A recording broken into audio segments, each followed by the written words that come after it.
지난 아침 1편 영상은 다들 잘 보셨습니까? 안 보신 분들은 이번 영상을 보시기 전에 1편 영상을 먼저 보시고 오시길 바랍니다. 대다수 의학 전문가들은 아침 식사가 하루 식사 중 가장 중요하다고 생각합니다. 실제로 전 세계의 아침 식사 가이드라인을 보면 영국은 아침을 거른다고 살이 빠지지 않는다, 필수 영양소 섭취를 놓칠 수 있으며 허기를 느껴 결국 하루 종일 간식을 먹게 될 것이다. 호주는 연구 결과 규칙적인 아침 식사는 과체중 및 비만 감소와 연관되어 있다.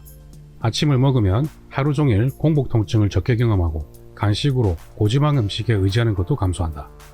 이제 미국입니다. 대부분의 관찰 연구는 아침 식사는 체질량 및 비만 감소에 연관되어 있고, 아침을 거르는 것은 체질량 및 비만 위험도 증가와 연관되어 있다고 보고한다. 여러 연구에서 시리얼 기반의 아침 식사는 체질량 지수의 감소와 연관되며, 칼로리가 높은 아침 식사는 체질량 지수의 증가와 연관된다고 시사한다. 마지막으로 뉴질랜드입니다. 아침 식사는 다양한 긍정적인 결과와 연관되며, 거기에는 더 나은 영양소 섭취와 건강한 체중의 유지가 포함된다. 이 가이드라인들을 보면 살 빼고 싶으면 아침을 잘 챙겨 먹으라는 거죠. 아침을 안 먹으면 허기가 너무 심해서 하루 종일 과식하게 될 거라고 강조하고 있습니다. 우리나라도 마찬가지입니다. 질병관리청은 우리나라 아침 식사 결식률을 조사하고 있습니다. 지금이 1970년도 아니고 좀 코믹하랍니다. 하지만 최근 분위기가 바뀌고 있습니다. 아침 식사를 꼭 먹어야 하는 건 아니라는 연구 결과들이 속속 나오고 있기 때문입니다. 아침 식사를 꼭 먹어야 한다는 터무니없는 소리는 많은 관찰 연구 결과에서 비롯되었습니다. 관찰 연구는 말 그대로 관찰해 보니까 이렇더라 라는 연구입니다. 즉 의학적 근거 수준은 매우 낮습니다. 이 그림은 연구의 근거 피라미드라고 하는데, 위로 갈수록 근거의 수준이 높아집니다. 관찰 연구부터 아래 연구 논문들은 근거 수준이 매우 낮기 때문에 의학적으로는 참고만 해야 하는 정도입니다. 대조 연구부터는 근거 수준이 높기 때문에 의학적 근거를 제시할 수 있습니다. 근거의 수준 차이는 상당한 격차가 있기 때문에 관찰 연구 논문이 1000편이 나왔더라도 근거 능력으로는 한 편의 무작위 대조 연구보다 못할 수 있습니다. 그러면 왜 관찰 연구는 근거 능력이 아주 낮을까요? 한 가지 예를 들어 봅시다. 화재가 발생해서 소방관이 불을 끌어가는 상황을 연구자가 관찰한 후에 이렇게 결론을 냅니다. 화재 현장에 소방관들이 더 많이 갈수록 더 큰 피해가 발생한다 라고 말입니다. 너무나 당연하지만 이건 사실이 아닙니다. 소방관들이 더 많이 가서 피해가 더 커진 게 아니죠. 화재가 더 심각해서 더 많은 소방관들이 투입된 거죠. 실제로 관찰 연구에서는 이런 엉뚱한 결론들이 비일비재합니다. 따라서 관찰 연구는 자체적으로도 상당한 결점을 가지고 있고 증거 능력 또한 매우 낮습니다. 여기서 아주 재미있는 관찰 연구 하나를 보겠습니다. 미국 메인주에서 검은 선이 마가린 소비율이고 붉은 선이 이온율입니다. 두 곡선이 거의 일치하고 있죠. 그러면 마가린 섭취와 이온율은 아주 강한 연관성이 있다고 볼 수 있겠네요. 여기서는 배를 잡고 웃어야 할 타이밍입니다. 당연히 말도 안 되죠. 말이 안 되는 걸 말이 되게끔 할 수 있는 것이 관찰 연구의 특징이기도 합니다. 증거 능력이 거의 없습니다. 말 그대로 참고만 해야 합니다. 그러면 아침 식사에 대한 관찰 연구를 분석해 보겠습니다. 체중이 상대적으로 적게 나가는 사람들을 관찰해 보니 아침 식사를 먹는 비율이 높더라는 관찰입니다. 왜 그럴까요? 아침 식사를 거르는 사람들은 아침 식사를 하는 사람들에 비해 더 게으를 가능성이 높고, 운동을 하지 않을 가능성도 높고, 새벽까지 안 자고 야식 먹고 늦잠 자는 습관이 있을 수도 있고, 인스턴트 등 정크푸드를 섭취할 가능성이 높습니다. 하루 종일 게임만 한다든지 불규칙한 식사나 생활 습관을 가지고 있는 사람들이 많습니다. 더 올바른 해석은 아침 식사를 하는 사람들이 더 건강한 생활 습관을 가지고 있을 가능성이 높다는 겁니다. 즉 아침 식사 자체의 문제가 아니라는 겁니다. 아침 식사를 장려할 것이 아니라 생활 습관을 올바르게 가져가는 것이 핵심 포인트입니다. 이렇게 보니까 소방관 관찰 연구와 상당히 유사하죠. 만약 비슷한 생활 습관을 가진 사람들이 아침을 거른다고 살이 더 찔까요? 그래서 변수의 통제가 필요하다는 겁니다. 3번 먹는 것보다 2번 먹는 게 더 살이 찐다는 생각이 너무 이상하지 않습니까? 관찰 연구는 인과관계가 아니라는 것을 반드시 기억해야 합니다. 만약 마가린과 이온에 대한 인과관계를 조사하려고 한다면 이렇게 해야 합니다. 마가린을 먹는 실험군을 설정하고 마가린을 먹지 않는 대조군을 설정해서 충분하게 변수를 통제한 다음 각각 그룹의 이온율을 조사해야 합니다. 이런 연구를 무작위 대조군 연구라고 합니다. 이런 연구는 증거 능력이 높은 연구라고 할 수 있습니다.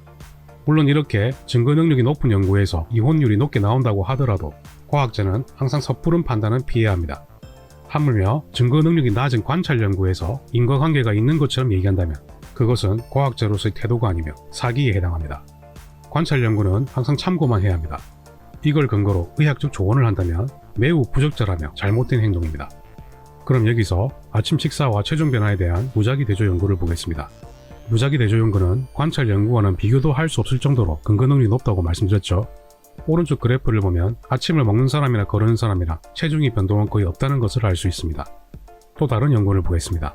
역시 무작위 대조군 연구입니다. 체중이 정상인 집단에서는 아침을 걸은 그룹에서 체중이 더 많이 감소되었고 체중 감소의 대부분은 지방이었습니다. 오른쪽이 비만인 집단에서는 아침을 걸은 그룹이나 먹은 그룹 모두 체중이 증가했지만 아침을 먹은 그룹에서 체중 증가 현상이 뚜렷했고 체중 증가의 대부분은 지방이었습니다. 반면에 아침을 걸은 그룹에서는 지방의 증가가 훨씬 적었죠. 이렇게 무작위 대조군 연구에서는 관찰 연구와는 반대의 결과들이 많이 나오고 있습니다. 이번에도 무작위 대조군 연구입니다. 비만인 집단에서는 아침 식사를 거른 사람들이 하루 총 칼로리 섭취량이 338kcal가 더 적었습니다. 전 세계의 아침 식사 가이드라인에서 뭐라고 했었죠? 아침을 걸으며 허기를 느껴 하루 종일 간식을 먹게 될 것이다. 즉 보상적 과식을 해서 더 비만해질 수 있다는 얘기였죠. 그런데 총 칼로리 섭취량은 338kcal가 더 적었습니다. 즉 기존의 상식과는 달리 보상적 과식 현상이 뚜렷하지 않다는 뜻입니다. 아무리 보상적 과식을 해도 한 끼를 걸으면 삼식을 한 사람의 총 칼로리 섭취량을 따라갈 수 없다는 겁니다. 가이드라인과는 반대의 결과죠. 오른쪽 연구 역시 무작위 대조군 연구입니다. 체중이 정상인 집단에서는 아침을 걸은 사람들의 총 칼로리 섭취량이 539kcal나 더 적었습니다. 체중이 정상인 경우에는 보상적 과식 현상은 더 감소할 수 있다는 겁니다. 바로 앞의 연구에서 체중이 정상인 경우에 아침을 걸으면 체중 감소 현상이 더 뚜렷하게 나타났죠. 이렇게 되면 인과관계가 더 강해지는 겁니다. 연구 논문을 정리해서 읽어보겠습니다. 대조 연구를 종합하면 체중이 정상인 사람들에서는 아침을 걸으면 바로 다음 식사에서 약간의 보상적 섭취 증가가 발생하지만 이런 효과는 상대적으로 일시적이다. 흥미롭게도 비만인 사람들에게도 점심때 역시 비슷한 현상이 발생한다는 것이다. 보상적 과식으로 더욱 비만해질 수 있다는 것은 근거가 매우 희박하다. 이제 정리가 되시죠? 이번 연구도 무작위 대조군 연구입니다. 결론을 보면 비만인 사람들도 아침을 거르는 것은 점심때 보상적 섭취 증가를 유발하지 않으며 오후 시간에 식욕 증가를 유발하지도 않는다. 역시 무작위 대조군 연구에서는 계속 비슷한 연구 결과들을 보여주고 있습니다. 이번에도 무작위 대조군 연구입니다. 아침을 걸으면 에너지 대사가 떨어져서 살이 더 찐다는 말이 상식처럼 퍼져 있습니다. 실제로도 그럴까요? 결과 데이터를 보겠습니다. 파란 막대가 아침을 먹은 그룹이고 주황색 막대가 아침을 걸은 그룹입니다. 비활동 시 에너지 소비를 보면 두 그룹이 거의 같죠? 아주 미약하지만 아침을 걸은 그룹에서 8kcal 정도 오히려 더 높았습니다. 물론 이 정도는 비교의 의미는 없습니다. 수면시 대사율은 아침을 걸은 그룹에서 오히려 49kcal 더 높았고 제일 미약한 음식의 열 생산 효과에서는 29kcal 정도 낮았습니다. 단백질과 지방 대사는 비슷하지만 아침을 걸은 그룹에서 더 높았고 탄수화물 대사는 조금 낮았습니다. 전체적으로 아침을 걸은 그룹에서 대사율이 높게 나왔지만 이 정도는 비슷한 결과라고 해석해야 합니다. 아침을 걸러도 에너지 대사가 떨어지지 않는다는 것을 보여주고 있습니다. 다른 연구를 보겠습니다. 정상 체중인 집단에서 안정시 대사율을 측정했는데 두 번 측정 시 대사율 차이가 불과 11kcal에 불과했습니다. 역시 거의 동일했습니다. 오른쪽은 비만인 집단의 안정시 대사율인데요. 대사율 차이가 최대 74kcal에 불과했습니다. 역시 거의 동일한 안정시 대사율을 보이고 있습니다. 자, 어떻습니까 여러분? 아침을 걸으면 정말 대사율 떨어졌나요? 이번에는 여러 편의 무작위 대조군 연구를 종합해서 분석하는 메타 분석을 보겠습니다. 메타 분석은 연구 중에서 가장 근거 능력이 높은 연구 방식입니다. 왼쪽 결과를 분석하면 아침 식사 그룹에서 총 칼로리 섭취량이 259.8kcal 더 높았습니다. 즉 보상적 섭취 증가 현상은 미미했습니다. 오른쪽 결과를 분석하면 아침 식사 그룹에서 체중이 오히려 0.44kg 더 나갔다는 겁니다. 미미한 차이지만 이 연구에서 분명한 건 아침 식사를 거른다고 해서 체중이 증가하거나 더 비만해지는 것은 아니라는 사실이 중요합니다. 연구 논문의 결론 부분을 정리해서 읽어보겠습니다. 첫째, 아침 식사를 추구하는 것은 체중 감량 목적으로 좋은 전략이 아니다. 둘째, 성인에게 체중 감량 목적으로 아침 식사를 권유하는 것은 주의해야 한다. 셋째, 왜냐하면 반대의 결과가 나올 수 있기 때문이다. 넷째, 아침 식사 연구에 대한 근거가 높은 연구들이 앞으로도 계속 필요할 것이다. 물론 오늘 소개드린 연구 결과들이 아침을 걸러야 살이 빠진다는 의미가 아닙니다. 하지만 아침을 챙겨 먹어야만 살이 빠진다는 기존의 인식이 진리가 아님을 시사하는 겁니다. 마지막으로 2016년 뉴욕타임즈에 실린 미국 인디애나 의과대학 소아과 교수 에론 캐로의 기고문을 보겠습니다. 아침 식사에 대한 우리의 맹신은 연구가 제대로 진행되지 않았거나 연구 결과를 잘못 해석했기 때문이다. 아침에 배고프면 먹어라. 하지만 거르고 싶다고 해서 죄책감을 느끼지는 말라. 아침 식사에는 마법의 힘이 없다. 많은 전문가들이 얘기한다고 해서 정보기관이 발표한다고 해서 그것이 모두 진리는 아닙니다.